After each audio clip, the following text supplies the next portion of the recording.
इस press conference में हमारे जितने भी मीडिया के साथी पहुंचे हुए आप सभी को मैं झारखंडी जोहार फुल जोहार करता हूं।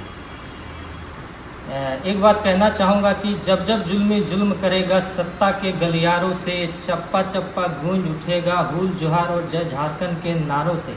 हम हेमंत सोरेन को ये चेताना चाहते हैं, ये आगाह करना चाहते हैं कि छात्रों के अधिकारों के साथ, हितों के साथ खिलवाड़ ना करें, उनकी ज़िंदगी को, उनके भविष्य को बर्बाद ना करें।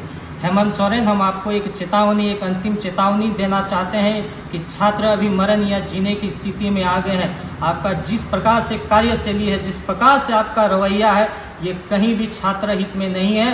अगर आप छात्र हित में नहीं कीजिएगा तो छात्र हित भी आपको यहाँ झारखंड के छात्र भी आपको अपना रास्ता दिखा देंगे, क्योंकि जब जब छात्र बोला है राज सिंहासन डोला है, और इस बार भी छात्र बोलेगा तो राज सिंहासन डोलेगा। आपको हम लोग एक बात की हम आगाह कर देना चाहते हैं, अगर इस बार आपने छात्र हित में कोई निर्णय नहीं लिया, आपसे जो गलती हुई उस गलती को अगर आपने नहीं माना तो यकीन मानिए हेमंत सोरेन जी, आपको छात्र, यहाँ के झारखंड के छात्र आपको गद्दी से, आपको सत्ता से बाहर निकालने का काम करेंगे। यही वो छात्र थे जिन्होंने छात्र शक्ति के दम पे आपको 2019 के विधानसभा चुनाव में आपको यहाँ सत्ता दिलाई थी।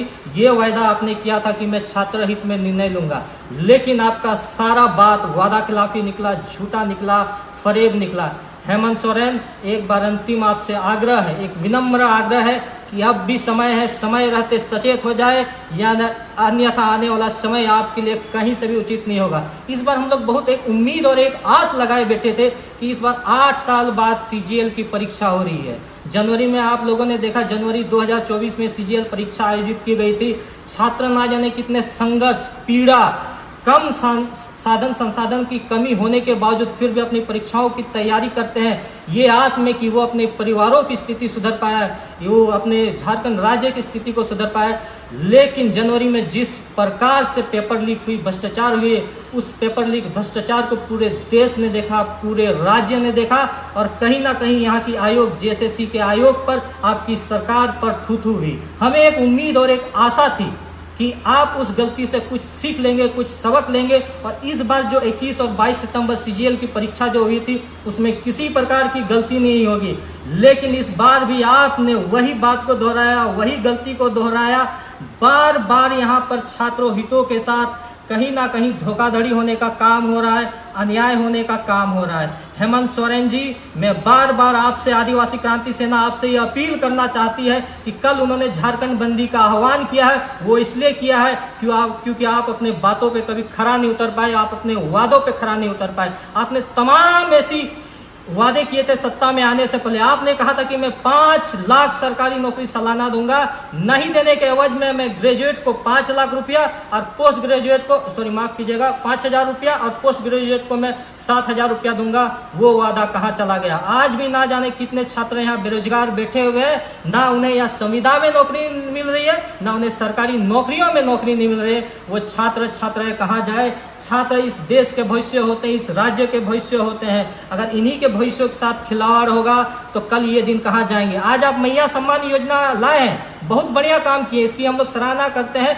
लेकिन हेमंत भैया, आपको भी भैया का सोचना चाहिए कि ये भैया लोग जो परीक्षा की तैयारी करते हैं उनके भविष्य का क्या होगा।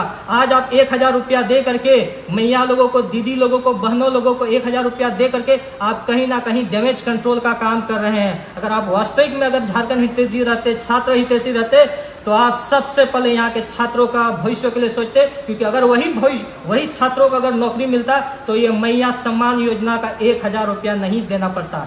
हेमंत सोरेन, शायद आप छात्रों के दुखों को नहीं समझते हैं, पीड़ा को नहीं समझते हैं, क्योंकि आप कोई कंपटीशन करके नहीं आए, आप खुद एक लेटरल एंट्री करके आए हैं, आप एक अनुकंपा पे आए हुए नेता है, आपका पूरा परिवार यहाँ लेटरल एंट्री, अनुकंपा पे आया हुआ नेता लोग हैं। आप लोग छात्रों के दुखों को कभी नहीं समझ सकते। हम आपसे विनम्र आग्रह करते हैं, फिर दोबारा अपील करते हैं कि हेमंत सोरेन जी, कृपया छात्रों के अधिकारों के साथ खिलवाड़ करना बंद कीजिए, अन्यथा ये आने वाले समय में झारखंड के भविष्य के लिए और आपकी सरकार के लिए उचित नहीं होगा।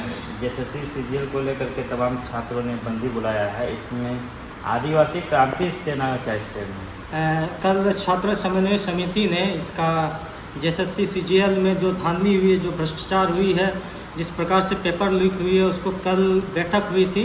इसको लेकर के आज आदिवासी क्रांति सेना प्रेस कॉन्फ्रेंस करके ये सबको बताना चाहती है, कहना चाहती है कि हम लोग इस बंदी का पुरजोर हम लोग समर्थन करते हैं और कल 3 अक्टूबर 2024 को आदिवासी क्रांति सेना की ओर से हम लोग ये झारखंड बंद का आह्वान करते हैं और समर्थन करते हैं।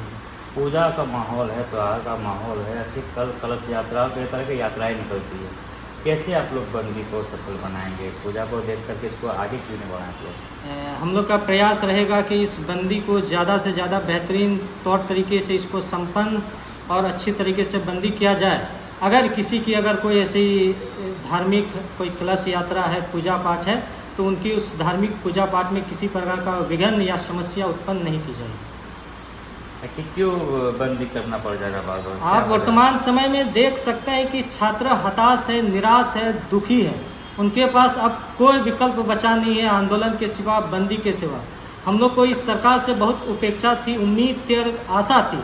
2019 के पूर्व यही हेमंत सोरेन की सरकार, गठबंधन की सरकार ने एक वायदा किया था यहाँ के छात्र छात्राओं से कि मैं जब आऊँगा, सत्ता में आऊँगा, तो जो जितनी भी सरकारी नौकरियां हैं, परीक्षा है, इसको नियमित करेंगे, किसी प्रकार की भ्रष्टाचार नहीं होगी, धांधली नहीं होगी, पेपर लीक नहीं होगी। उन्होंने ये भी वायदा किया था जब मैं सत्ता में आऊँगा तो खतियान आधारित नियोजन नीति लाऊंगा। बाकायदा उन्होंने तमाम राजनीतिक मंचों से, सभाओं से, मीडिया में और यहाँ तक कि उन्होंने अपने घोषणा पत्र में भी इस बात का दावा किया था, पुख्ता दावा किया था, मैं खतियान आधारित नियोजन नीति लाऊंगा। लेकिन जब वो सत्ता में आती है तो इस बात को भूल जाती है। तो ये कहीं ना कहीं यहाँ के छात्राओं के साथ एक वादा खिलाफी का काम है, धोखाधड़ी का काम है, उनके साथ एक तरह का ठगने का काम है। ये दर्शाता है कि ये हेमंत सोरेन सिर्फ अपनी जुबान से, बातों से, सिर्फ राजनीतिक मंचों में छात्र हितैषी बनने का दिखावा करती है। वास्तविक में ये छात्र हितैषी सरकार नहीं है।